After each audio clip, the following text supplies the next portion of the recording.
Welcome to part 10 of the Resident Evil 4 Remake playthrough. Oh. Hey, got a smoke? I do. The kind you like. Now where's the amber? My pants! Mommy? Mommy? Sorry. Mommy? Sorry. What a good job I did. Oh, I mean, man. I don't blame you. Perfect shoes for stepping on. Which is why I'm still alive. But yeah, here's our The introduction deal to was, Ada we Wong. get you out of Or here when you reintroduction deliver to the Ada amber. Wong if you played No the Resident amber, Evil no 2 protection, remake please. or the original. Yes. Yeah. Such a stickler for details, Hyde. But yeah. So, Okay then. Go in get it now. How about that? well, okay. I was trying to remember back in the original if Ada and Luis ever interacted. In the main campaign, they never did, but in the Separate Ways campaign, they did. The Separate Ways campaign was the one where you played as Ada. So they did interact then. So because there's a deep there's a deeper plot within Resident Evil 4 than what's led to the show through Leon's campaign. Yeah. Leon's campaign yeah. is not about like finding out the dark shit that Umbrella or like Umbrella's remnants is still doing. It's about saving the girl. Right. It is about saving the president's daughter, nothing more, nothing less. And honestly, because of how simple the plot is, this made it like a good jumping point for new fans of the series to play. So, but for those that are looking for some sort of connection or some explanation as to why this game has a number in its name, then there is a deeper plot within this game. Yeah. And the Separate Ways campaign back in the original actually wasn't released with the GameCube version. It was released with the PS2 version, and that came out like 8 months after the GameCube version, I want to say.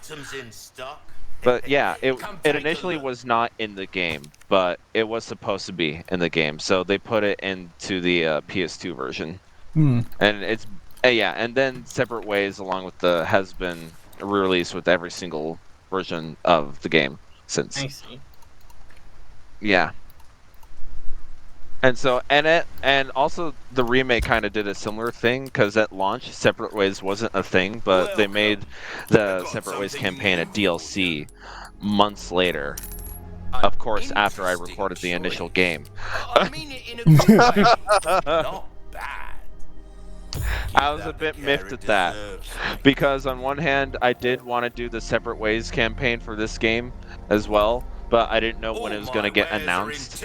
And I thought, just historically, it would come out the next year after the game release, so ergo this year, because that's kind of what they did for the Resident Evil Village Shadows of Rose campaign that came out a year after Resident Evil Village.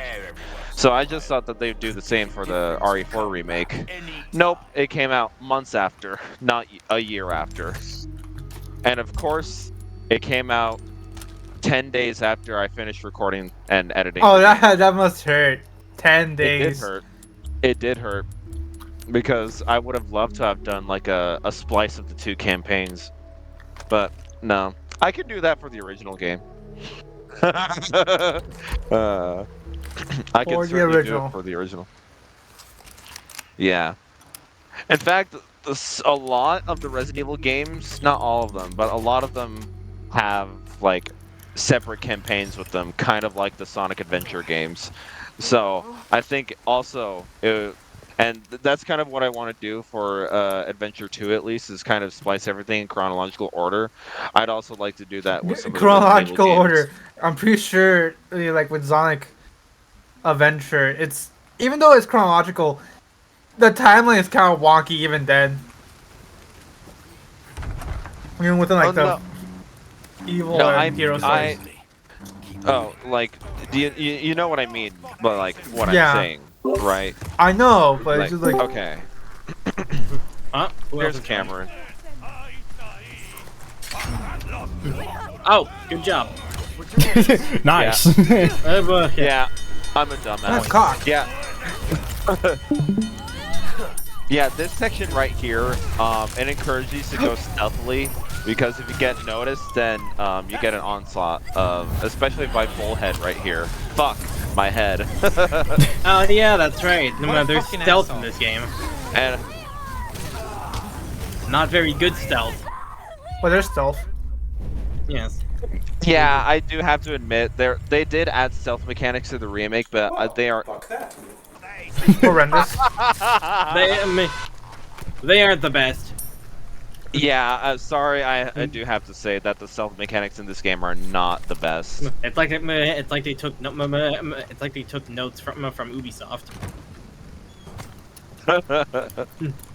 And not from their Assassin's Creed games. Not from the Assassin's Creed games, right? Yeah. Yeah, because that's kind of the unfortunate thing. Like, there are stealth mechanics to a T in this game, but they're not the most fleshed out thing in the world, unfortunately. They're like they gave Leon a crouch button, which I also believe is the very first crouch button in the entire franchise. But yeah, He can squat. he can't squat, and that reduces your speed and visibility by so much. But it also is just a thing where, if you just stand or like crouch in a wrong place and they see you like that, then like, oh my god, he's there. Yeah, it's not like Oblivion where you can crouch in front of them and they're like, "Where'd you go?" Yeah, no.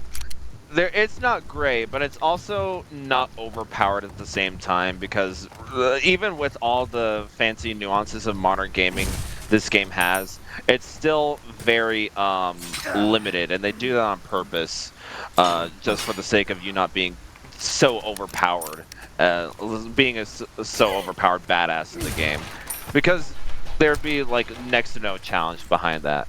Because that's where I kind of find my problem in the gameplay of The Last of Us, actually, because in that game you do have You're too overqualified. Yeah, you're a bit too overqualified because the stealth mechanics, one thing, are more fleshed out than they are here. But it's also like you have a dedicated melee button in that game, and so guns are next to pointless. I don't want to say pointless, but they're next to pointless in Last of Us, because you just have a dedicated melee button. And yeah, you have free-flowing movement, and the AI is not that smart. So they do make you a little overqualified. But in the Resident Evil, the remake games at least, like in the past Resident Evil games, there's always been a certain degree of clunkiness to it, and that's just kind of because of the tank controls that they had. But when they started giving them, free-flowing movement with the stick, it's hard to describe like this. It doesn't feel the greatest. There's still a little bit of clunk to the movement, and that's intentional. Because if you had too much free-flowing movement, it would make the game way too easy. True. So, true. Yeah, you'd have to feel it within the controller itself, honestly. Because when I'm playing this game and I have this on the Xbox console, like, it does feel... there is a tiny degree of clunkiness to it, but I understand that that's intentional. I guess in a way to sort of simulate the clunkiness of the tank controls. Not that they are tank controls themselves. Yeah, no. Sure, They it's would quiet. ditch away with tank controls starting with Resident Evil 6. It looks like I need something. Yeah, I wonder what that something is. Couldn't be a crank. Not at all. But yeah, actually, this part after the cabin sequence, back in the original, this is where the game would say, like, choose which path that you want to go down, and you're given an option to go left or right. They completely removed that option in the remake. There's only one set path here. But in the original, if you went left, you would essentially be doing what I'm doing here, and sneaking through a small little area with villagers. But if you chose the right path, you'd face off with Queso again. Wait a minute.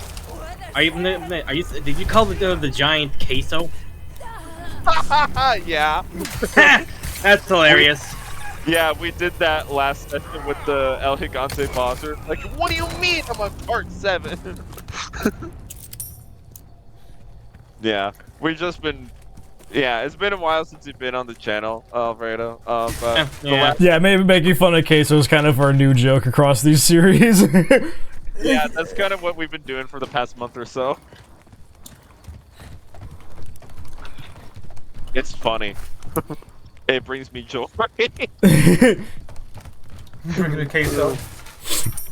As someone when we said it, when I think it was me who said it in like the Superstars playthrough, I was like, the idea of Queso just being a hardcore Gamebox fan is really funny to me. It is funny to me too.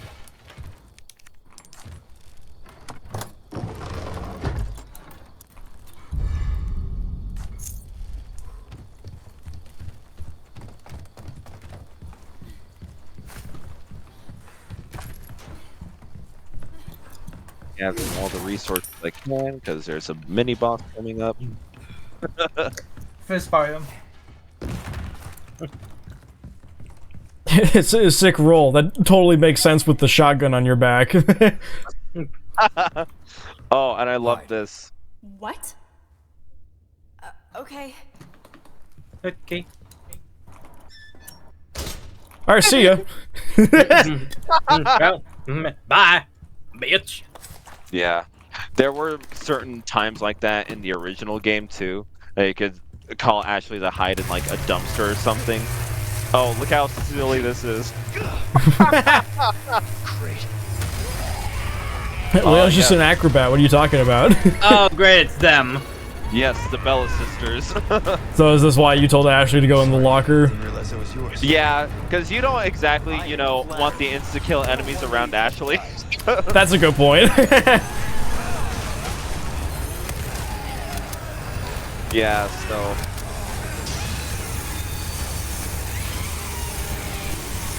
Oh man, I love doing that. I love the chainsaw parry. You, you of course never do that in the original. Now try doing that in real life. Yeah, I know, right? Hey, like, I win. His Carry a knife is just chainsaw built with a knife. different. No, I win. Nah, I'd win. Domain expansion. Yeah, but if you couldn't tell already, the chainsaw parry does a great deal to your knife degradation. I do get That's that right. not I win is probably like a joke Ethan doesn't get, but still funny. No, I get it. It's like, go up, go ahead, use a knife against the chainsaw right now. No, I'd win.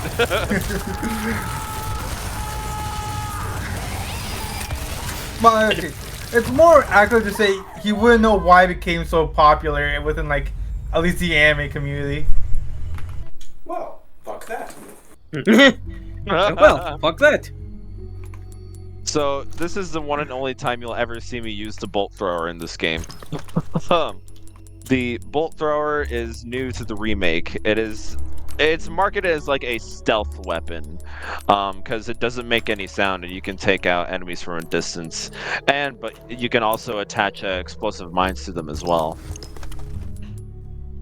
So in that regard, it's kind of like the mine thrower from the original game, which I thought was Cool. kind of a piece of crap, actually. I've actually never used the mine thrower. Good, don't. I don't, honestly, the mine thrower in the original game is not that great, and one of the reasons why I just found this out is because there's no set ammo for it. You have to rely on the crates that give you random stuff. And in the original game, What can I interest you in? a lot of the droppables inside crates and barrels and stuff were always fixed. It was actually very rare that there'd be a random thing inside thing. So there's no set location for mine dart ammos to be a thing, so you just have to rely on the random boxes, which again, there aren't a lot of in the original. So that's why I kind of really never bothered with the mine thrower. But their little callback to the mine thrower here is the one and only time that I'll actually use it in the remake, because I do not like this mini boss. You couldn't already tell from my gameplay. I wonder why. So, Gee. and of course, speedrunners found out how to exploit this entrance here. This is what you're doing right now. Probably.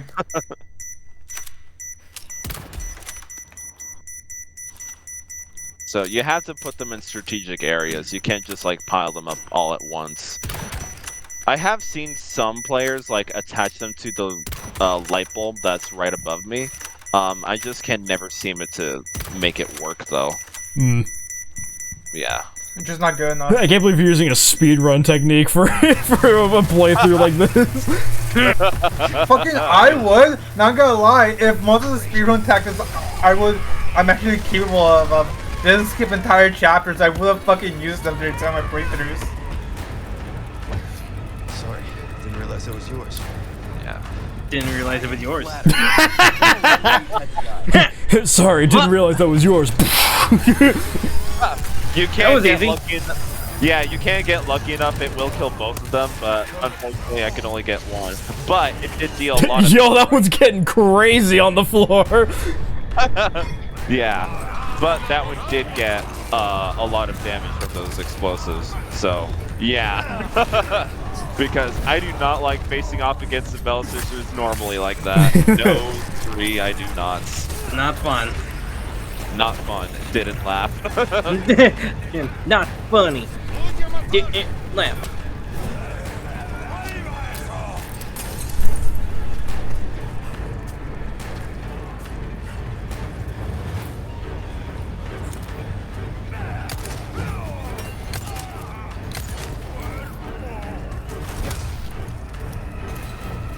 So I technically could leave now, but I kind of did leave Ashley behind, and I, you know, kind of don't want to put her in the same area as the rest of the Ganados.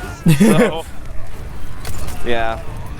Actually, in the original, how they would, oh, look, and she's already captured already. God damn it. Try not to shoot her. I'll try not to. Keyword being try. Yeah. It's really tempting though. I'm fine.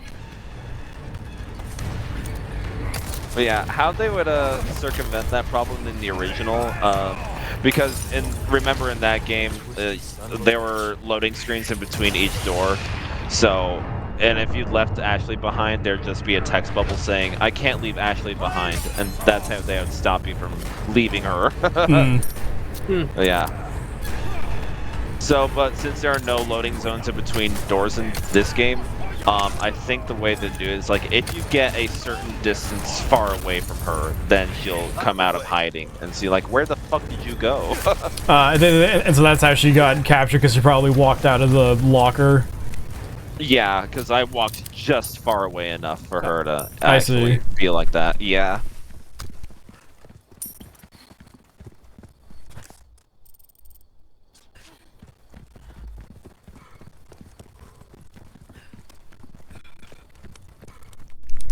You're saying Jay walks out, like, where the fuck did you go? I just imagine, like, Patrick going to the wee woo. He's just standing there, menacingly.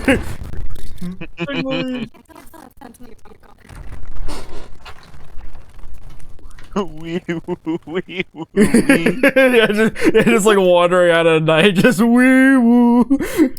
Honestly, that's how Ashley should have called for you in the original. It's like, wee woo. That'd be the danger mechanic.